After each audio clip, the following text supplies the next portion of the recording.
trong 50 năm qua phát triển rất lẹ, và Số Hòa hy vọng là trong cái dấu mốc 50 năm này sẽ là một cái thay đổi cho cộng đồng của chúng ta tại miền Nam California hay là những cộng đồng ngoài nước Việt Nam. You know, for me, I mean, you know, our grandparents and my aunts, they paved the way for us. They left their country, we lost everything for freedom and democracy.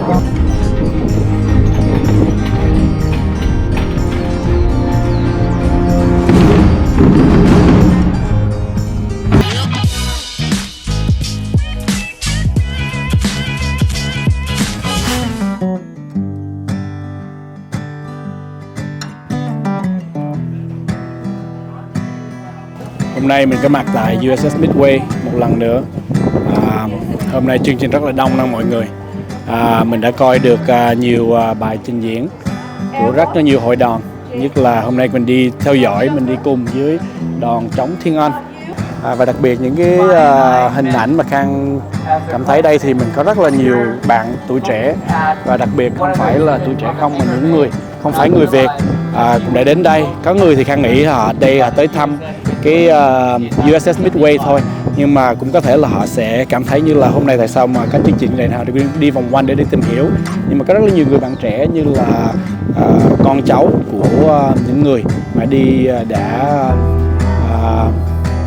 đi vượt biên, hay là con cháu của những người mà muốn tìm hiểu thêm về chiến tranh Việt Nam, nhất là cái USS Midway.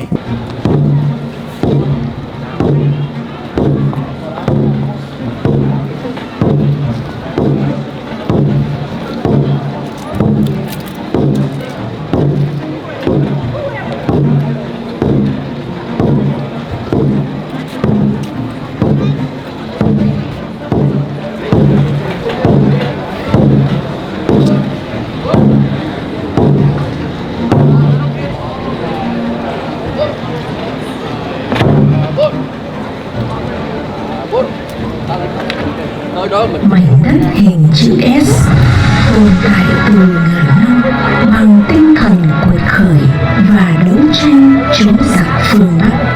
The legends of con rồng cháu tiên has fostered and embraced our heroes and heroines through many generations of Lạc Long Quân and Ochre children.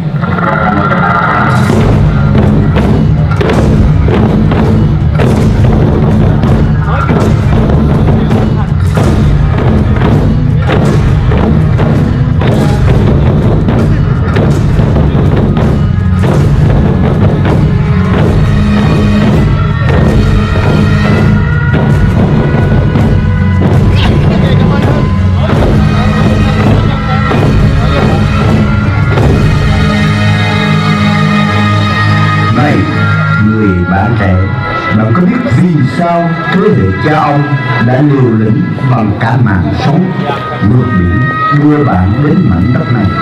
Here in America, we have the Statue of Liberty. Our goals and dreams can be easily achieved. Why do we have to worry about other places? Không, phải luôn có tinh thần quảng đại. Hãy biết chia sẻ thế giới với những người khác. Một cây làm chẳng nên non, 3 cây chụm lại nên hòn núi cao. We should never forget to unite for the sake of our Vietnamese people and heritage. Vì chúng ta còn có một tổ quốc.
you, Khang Performing Arts. Please welcome our MC, Mr. Nam Ngọc and Kim Thoa Hoan. Và bây giờ xin quý vị chào đón MC Nam Ngọc và cô Hoan Kim Thoa.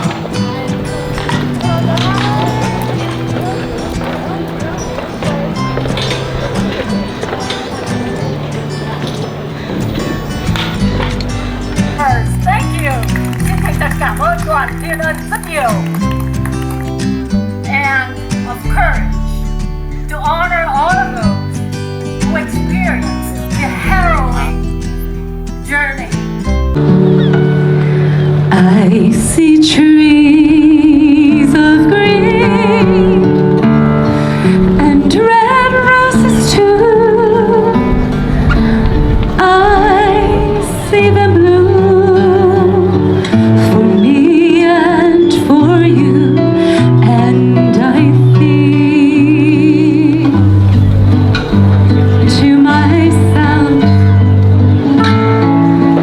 what a wonderful world.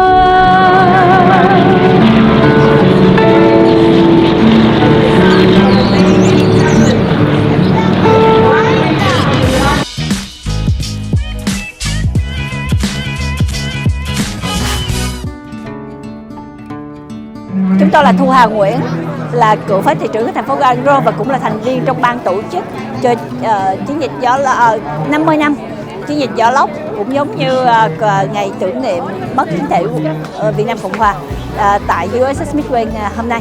Thì với vai trò trong ban tổ chức, Thu Hà đặt trách về vận hành operation từ quận Cam xuống tới đây. Và hôm nay thì trên dưới trong cái buổi tưởng niệm này 50 năm này thì chúng ta có hơn 3.000 đồng hương từ khắp mọi nơi, từ quận Cam, San Diego, hay có những vị ở LA, và cũng giống như có những vị đã bay từ tiểu bang Virginia cũng bay qua đây để tham dự cái 50 năm này. Cũng giống như hàng năm, cứ mỗi một tháng thì về, thì mỗi lần mà tổ chức 30 tháng 4 thì Thu Hà luôn luôn có những cái hơi nỗi buồn, nhưng mà và cũng có những cái là mình thấy hình thành của cộng đồng Việt Nam mình trong 50 năm qua phát triển rất lẹ, và Thu Hà hy vọng là trong cái dấu mốc 50 năm này sẽ là một cái thay đổi cho cộng đồng của chúng ta tại miền Nam California, hay là những cộng đồng ngoài nước Việt Nam, là chúng ta cần đoàn kết hơn, chúng ta cần phát triển, và chúng ta cần nuôi dưỡng các thế hệ trẻ để họ có thể dấn thân để là những thế hệ kết nối, đặc biệt là các em biết thêm những lịch sử, tự hào là người Việt Nam tại Mỹ, để mang những cái lịch sử của chúng ta, cũng như mang cái truyền thống để tiếp tục cái con đường phát triển cộng đồng của chúng ta mạnh hơn, ngày càng mạnh hơn. Đó là cái điều mong muốn của Thu Hà. What impressed you the most for today? Hôm nay event thì có hôm nay có nhiều nhân chứng sống, có nhân chứng sống của bên người Mỹ cũng giống là người Việt Nam của chúng ta. Những nhân sống là ông đề đốc của năm ngày chiến công, ông đề đốc của chiến hạm, cũng như ông hạm trưởng của chiến hạm, đều mặc dù lớn tuổi, một người 93 tuổi, một người 96 tuổi, đã ráng đến tham dự đúng 50 năm. Và những người này thời năm 1975 là những người đã cứu vớt hơn 3.000 người Việt Nam mình trên chiến hạm USS Midway. Và cũng đồng thời chúng ta có chú Bửng, cũng là một trong những phi công đáp chiếc máy bay xuống hàng không mẫu hạm, mà lúc mà trong lịch sử, trong sách lịch sử á, mà thấy những người mà hàng không mẫu hạm xô những cái máy bay trực thăng xuống biển á, là không phải là xô để mà hủy bỏ, mà xô để gì? Để có bãi đáp cho phi công, phi công là chú Bửng á, là đáp xuống cái hàng không mẫu hạm để mà vớt, để mà cứu những người Việt Nam của chúng ta. Thì đó là những nhân chứng sống, cũng giống như những người có một số đồng hương trong 3.000 người đã được vớt vào thời điểm 1975 bởi USS Midway. Họ cũng đến đây và họ đã nói lên cái sự cảm ơn USS Midway đã vớt những người thuyền nhân này. What would be your last message for all the young people Vietnamese live in America and also in Vietnam? We got to know the history. Tức là chúng ta thế hệ sau, chúng ta cần biết về lịch sử và chúng ta phải trả lại sự công bằng của lịch sử, cũng như là để mà học hỏi về lịch sử. Nhưng mà cái quan trọng là chúng ta phải biết nguồn gốc của chúng ta. Là không cần biết là quốc gia nào chúng ta trưởng thành, nhưng mà chúng ta phải biết nguồn gốc để chúng ta có những niềm tự hào phát triển cộng đồng của chúng ta có được giống như thế hệ của Thu Hà rất may mắn là được giữa hai nền văn hóa, và Thu Hà muốn cho con em của mình vẫn được giáo dục bởi hai nền văn hóa để các em có thể phát triển và luôn luôn tự hào là mình là người Việt Nam ở bất cứ những quốc gia nào trên thế giới. Okay, thank you so much. I see you in 50 năm sau. I won't be alive. We'll see. By the way, Thu Hà là thế hệ 75, tức nghĩa là Thu Hà sinh đúng năm 75. Wow, là 50. Đúng theo gì?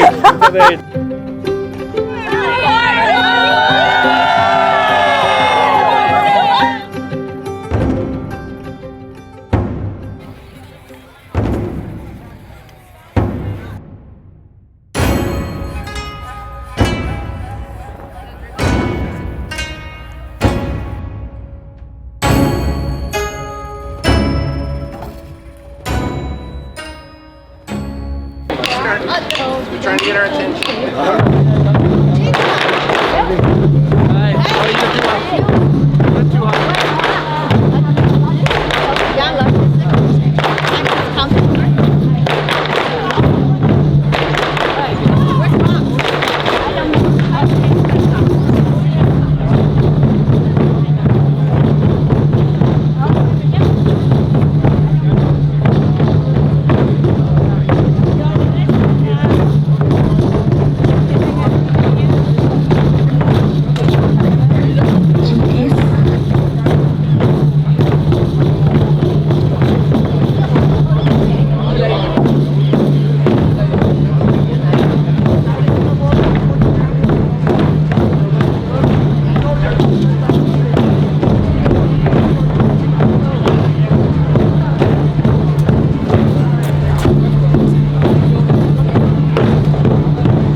Chú là Hugh Nguyễn, chánh lực sự Quảng Cam, Orange County Clerk Recorder. It's an honor to be here today.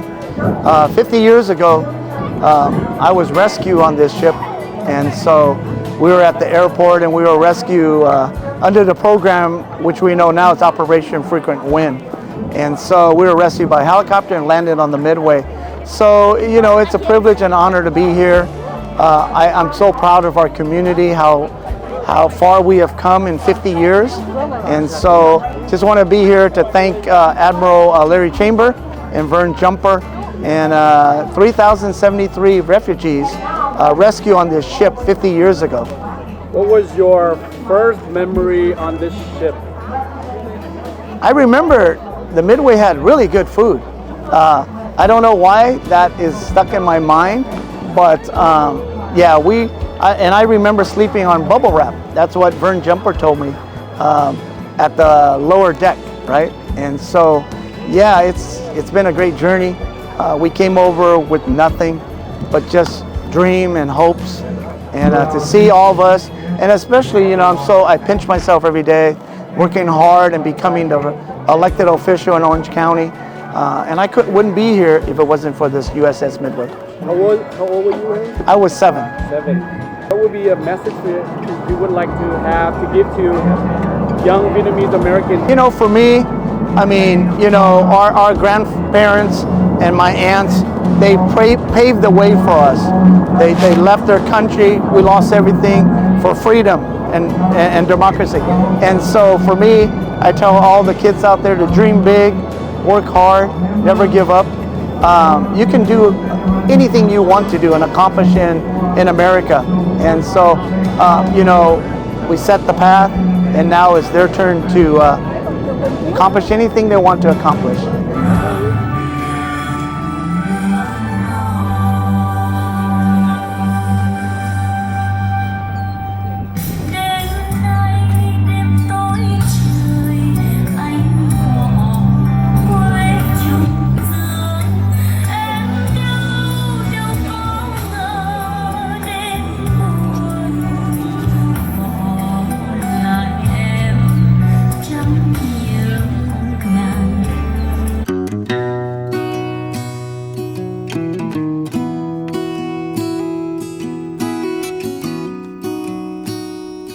Enjoy the rain. I'm gonna go park the trailer. Get ready, guys.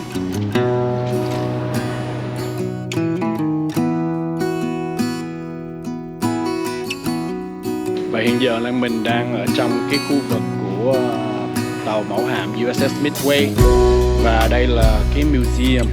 Thì trước khi mình lên trên sân khấu để set up thì mình đi vòng quanh đây một chút.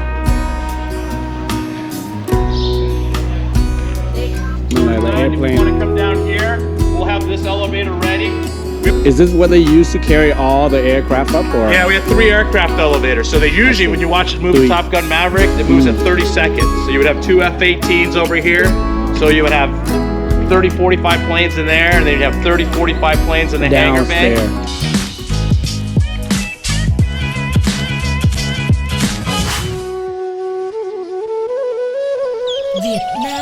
Việt Nam. Ôi, những cánh chim nhỏ bé đáng thương. Chủ nghĩa cộng sản man dợ hoang tưởng đã dùng bom đạn để hủy diệt mọi tổ ấm. Sự trả thù khủng khiếp đã xô em ra biển. Tự do đã rộng mở vòng tay, chắp thêm cho em đôi cánh. Hỡi đàn chim Việt mến yêu, hãy bay vút lên thật cao. Trên kia một khung trời tự do tươi sáng.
through the streets.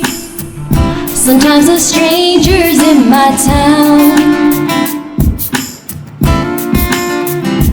Wait till April and I meet, wear my silken shirts and gowns. Karaoke I sing, balance my life within. When I say I love to follow eastern winds. You think yellow, I say gold.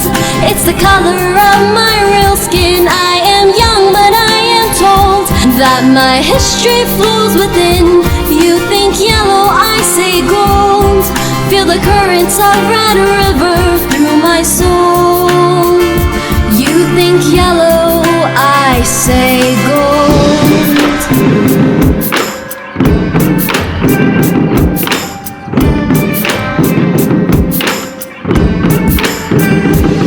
Draw my thoughts in Vietnam ink on my paper made of rice.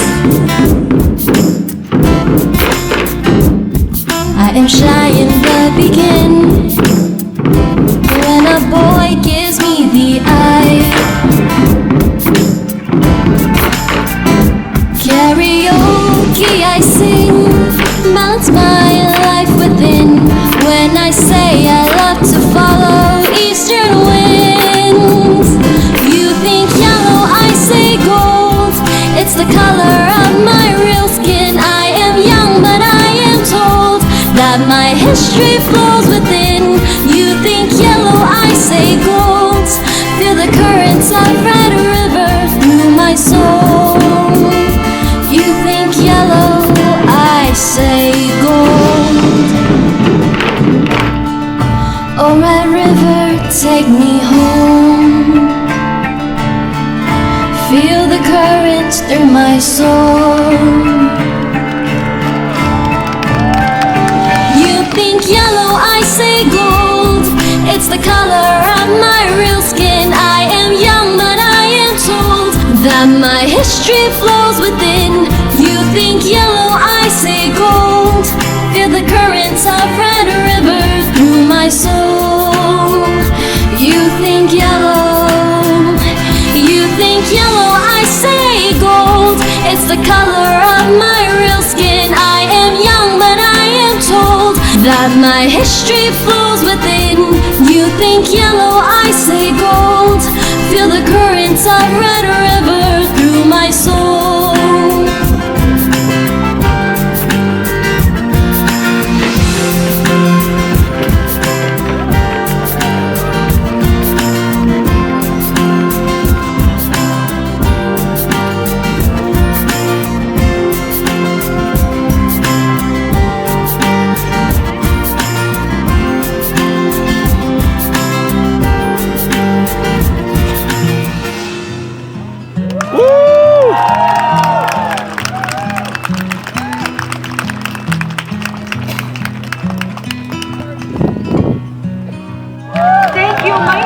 Còn trống thiên âm, talented and also rất là dễ thương luôn. Okay. Here you go. 429 servicemen that never made it back. Oh, okay. Do a little part adding to it today. We can take more than, can we take more than one? Because we have other kids, so we can give it to them.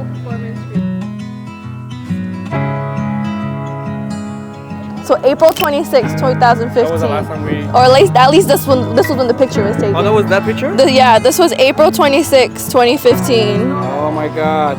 Yeah. So then you should stand there and talk. And then this is me, April 27, 2025. April 27, 2025. Exactly 10 years later. So what do you think, Sheila? Can you tell what you're feeling?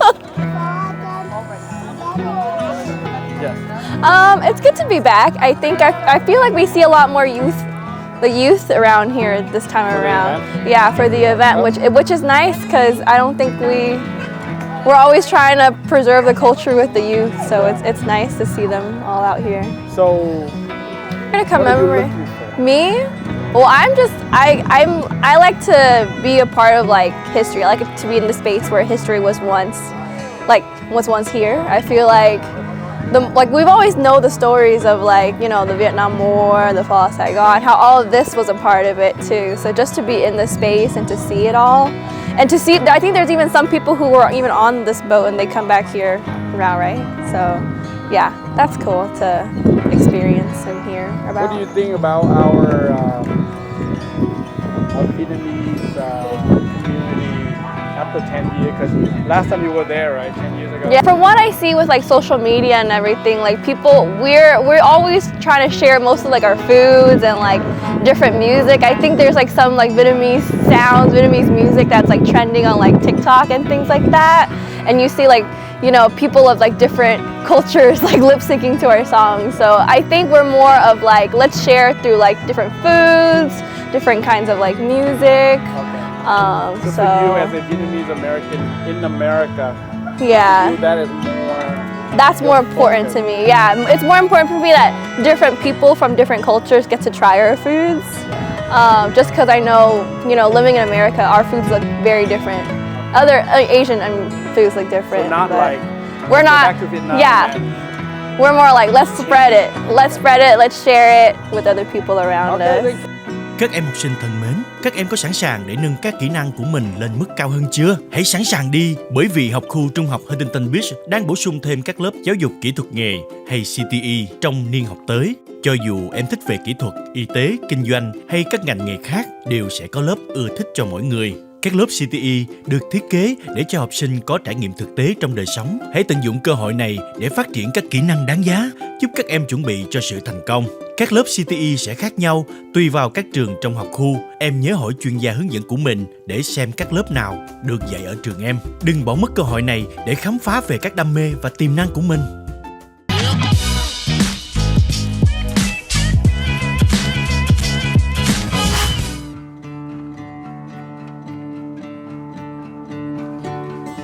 Từ tháng 9 năm ngoái cho đến bây giờ đã hết sức làm việc để cho cái buổi mà lễ tưởng niệm.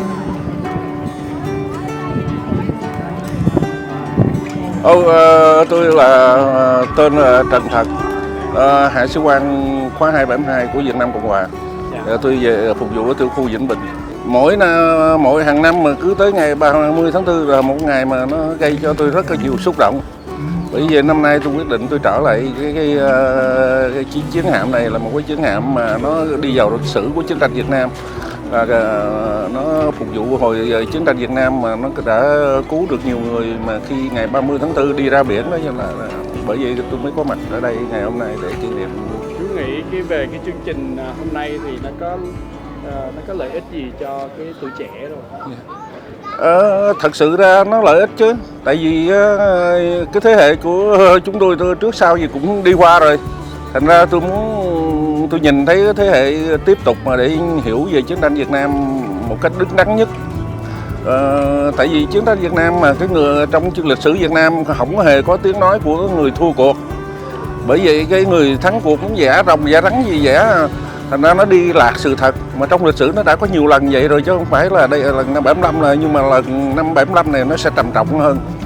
Thành thử ra tôi rất là vui khi thấy cái thế hệ thứ hai mà tiếp nối học về lịch sử, học về tiếng Việt để hiểu đứng đắn về chiến tranh Việt Nam hơn. Bây giờ cái thời kỳ 4.0 rồi, và tất cả cái gì nó cũng có trên internet hết. Tôi mong rằng thế hệ trẻ nó tìm hiểu kỹ hơn để phát biểu những cái gì mà người khác tuyên truyền cho mình, bởi vì lịch sử nó là sự thật, mình không có thay đổi được lịch sử. Chú có cái quan hệ với chiếc trực thăng này không? Đây là chiếc trực thăng UH-1B1, UH-1B nó có hai loại. Trực thăng này dùng trong đội quân, thành ra hồi xưa tôi cũng đi hoài thôi. Tôi là Trần Văn Thật, khóa 272, hạ sĩ quan Từ Bị. Tôi về tiểu khu Vĩnh Bình.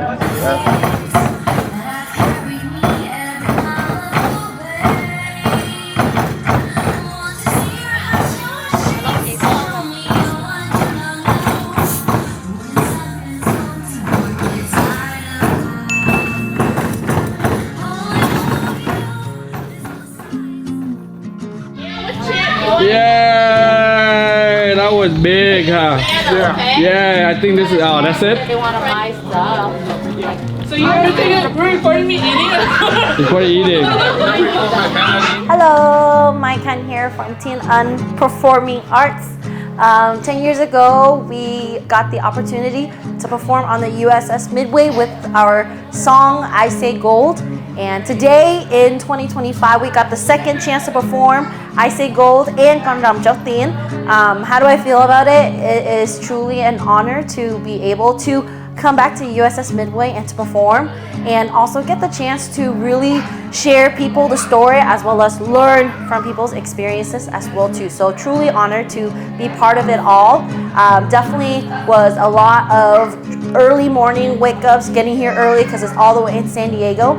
But again, truly a special event for all of us, all of our drummers, as well as all of the refugee families, and it's great to be out there and represent. Wait, how was Thiên Ân? Okay. 10 years ago, Thiên Ân started with a pretty big group. We had a lot of people who were a lot younger. I know 10 years ago I was 10 years younger as well too, a lot more active, a lot more lively.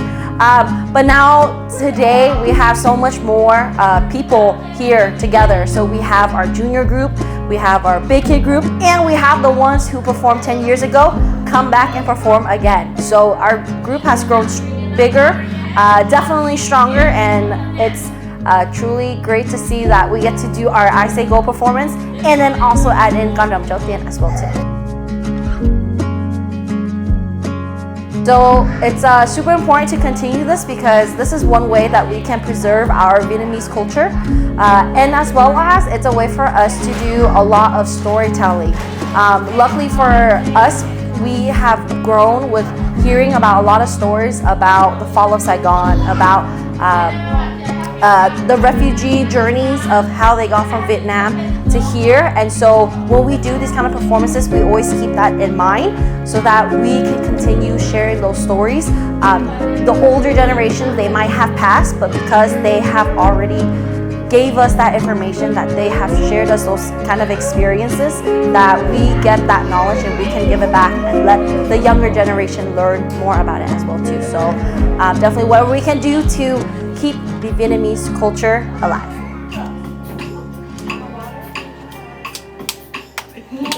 Jimmy, you clap for your sister. Clap for your sister.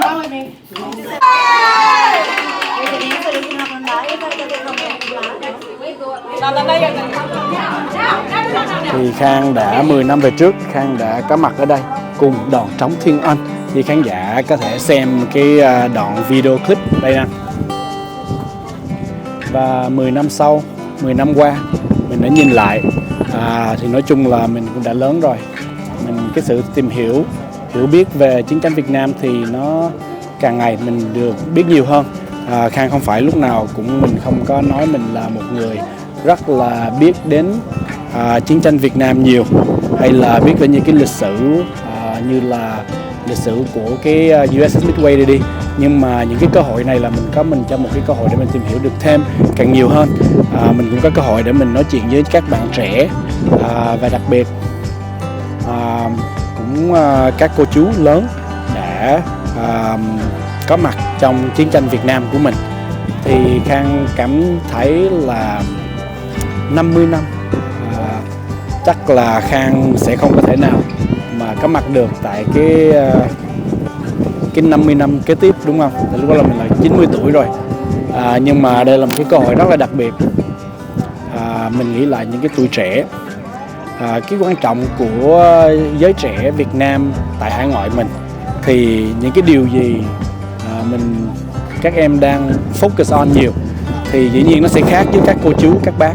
Các bác thì có thể là sẽ chống cộng, có ngày trở lại Việt Nam để đem quyền tự do cho cả mọi người. Nhưng mà Khang nghĩ các bạn trẻ thời này thì sẽ nghĩ khác nhau. Họ sẽ có cơ hội như hôm nay, sẽ ráng giữ gìn cái lịch sử và những cái điều đúng và điều sai về chiến tranh Việt Nam mà có thể nhiều người ở ngoài khu vực Little Saigon mình hay là trong Little Saigon mình thì không biết đến. Cái chính là các bạn trẻ đều muốn một cái cơ hội để làm cho người Việt Nam mình được người Việt Nam mình, nhất là người Việt Nam gốc Mỹ mình được tự hào thêm. The boat lifts and tosses. At times it feels as if we're upside down. Suddenly we are engulfed in water. And panic grips me. I feel everything release. I'm so ashamed. Urine, feces, vomit. We are a stew of human excrement. Please, God, if I die, please let me die with dignity.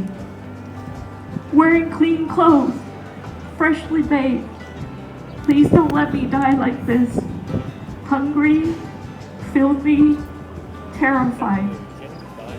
You do what you can, right? But in the end, our community here is super strong as well too.